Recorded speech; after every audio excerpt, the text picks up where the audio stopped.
Thanks, everyone. I really appreciate Tennille's presentation. It hit on many of the themes that I wanted to bring out in this talk and just in a really eloquent way. So thanks, Tennille. Can we go to the next slide? I am the sample integrity lead for the Artemis enterprise. So all the missions, as Jim was saying earlier, I'm also the Artemis 4 project lead, project scientist. So I wanted to bring this down to the sample level, how map names feed into sample identification and how we make those connections and how important it is for what Kelsey was talking about yesterday about how samples really, get identified by map features. But then the sample analysis community is not the one who's embedded in the day-to-day mapping or even in the day-to-day operations, whether it's rovers or field campaigns. The sample analysis community is the one who's looking at them in the laboratory and trying to make connections among samples to the broader geologic context. And so they need to have a way of distinguishing samples from each other, of relating them to each other, of finding the connections among the samples themselves in a way that's much, much different than the user communities who do sort of the real-time operations on the surface or the geologic mapping. But they're all very, very interconnected. So that's what I'm hoping to touch on today. So the associations that scientists might make with samples, what's at a specific site, that's pretty easy to do geospatially. Things that are near a specific feature, so things that came from a crater, a specific crater, or things that came from a specific lava flow, also fairly intuitive to do with geospatial data sets.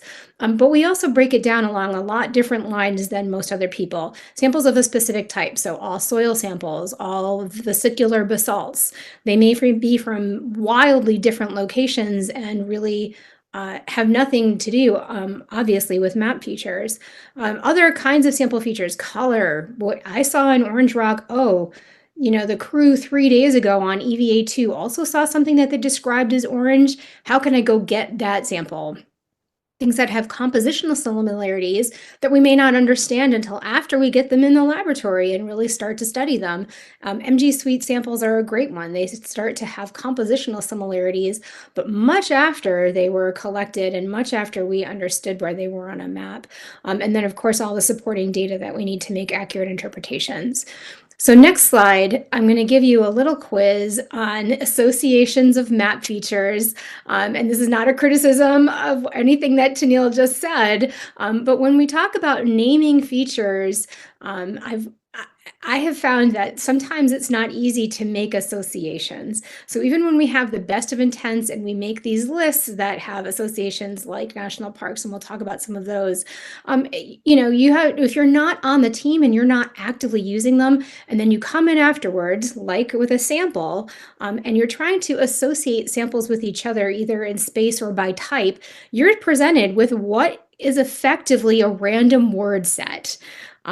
If it's in English, great. Even if it's not in English, maybe you're even more challenged on what those words are. They're essentially random alphanumeric character sets that you have to sit down and make some kind of association out of. This is a game that I like to play every day in the New York Times. It comes out of a BBC show that you may have seen as well, Only Connect. So it's take these random words and make them into 4 groups of 4 related words. So if you don't know who the Jonas Brothers are, you're not going to connect the Jonas Brothers with the Marx Brothers. Those are really different eras.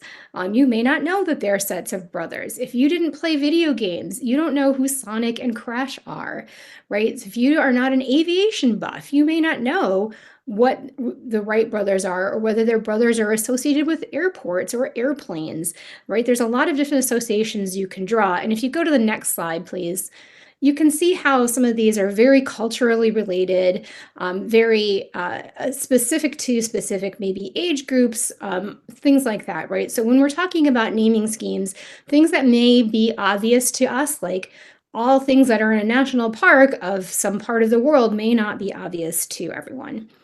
Next slide, please. So some of the things that we think about when naming samples, and I'm going to give 2, just sort of diametrically opposed options. There's obviously things in between. Plain language, as you just heard for the Mars rovers, choose plain language names, use a really nice list. You can get diversity that way. Pros are it's a unique, it's pronounceable, they're easy to use in the moment. The cons are this attribution or this kind of grouping and association. So next slide, we'll look at some examples as we go through. So Perseverance, you heard that they're named after national parks, and that's great, but here's an example. In the Verdun quadrant, which is a national park in France, we encountered Rochette, which is a rock, and you can see that on the right-hand side. The two samples that are associated with that rock are Montagnier and Montagnac, and the abrasion patch that we made in that is called Bellegarde. Those are all places in Verdun, in the national park. To me, those are all random French-sounding words. They have no association with each other. So that's very difficult to come in afterwards and say, well, I have Montagnier, this sample. How do I know how to find associated data for that rock? I have to be able to be familiar with that, or to use a geospatial data set as we do on Mars. So it's not all a hopeless cause. We do associate them with the sol and the traverse. Next slide, please. The other option you have is encoding, which is what we do for the Apollo samples. Again, you have unique alphanumeric identifiers, and you can encode any sort of feature or anything that you want in there so that everything has specific meaning. But the con of that is it's super non-intuitive in the moment, especially for operators. And astronaut crew is certainly not going to go to a lookup table and try to assign an alphanumeric identifier. But this is how the Apollo samples were numbered, and it's actually really useful. Next slide, please. It's super useful for making identification of samples that are similar or different to each other. I'm not going to go through the complex scheme that's on the left there, but it's there for you to use. But if I have a sample 68501, I know it's from Apollo 16, Station 8. It's a soil sample. It came from the same bag as all the other zeros. And that one at the end tells me it's the less than 1 millimeter fraction sieved from the soil. And if I want to go find another soil, I can go find a soil from 68221, because that one tells me it's the same fraction. It tells me it's a soil. If I want to find the 4 to 10 millimeter fraction of that sample, I go into 68504. That's the 4 to 10 millimeter fraction. If I want to find the associated rake sample for that soil, I can go in and find 68519, and that tells me that's the rake sample for that. So encoding is super useful once you get used to how it's encoded. Next slide. I'm going to breeze through a couple blended models. Let's skip this one and go to the next one, please. So you can have both naming and encoding. The Heimdall project that Eileen Yingst is the PI for, which is a stationary lander with a large camera set. One of the things we're considering is encoding both names and attributes. So azimuth, distance, type. When we say, hey, look at that crater, it's not enough to just say, look at that crater called Freya, because I don't know where that is. So encoding some of these attributes, is it big, is it small, is it near, is it far, is it a rock, is it a crater? That really helps us understand the feature that we're looking at and get on the same page, but then having a name so that you can call it something informal. So you can use any names like this as long as you have a lookup table. Lookup tables are things that I hate, but as we'll see, may be a necessary evil. Next slide, please. Another good blended example is Viper. Viper is also going to be doing something very similar, being sensitive to the IAU names that we all know about and did a good job describing, but then also having this kind of encoding scheme for features, boulders, craters, things on the horizon, shadowed regions, just so that everyone can have a common language for what we're supposed to be looking at, but being sensitive to assigning them informal names as well. So next slide, which I think is my last. 1 minute, sorry.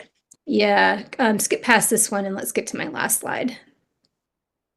So my recommendations kind of are that naming links mapped features to samples to data products. They need to be developed iteratively. They need to be developed together. We can't just develop whatever map scheme we want and then try to squeeze in sample naming after that. They're going to be disjointed, and we're not going to have complete traceability from map to sample.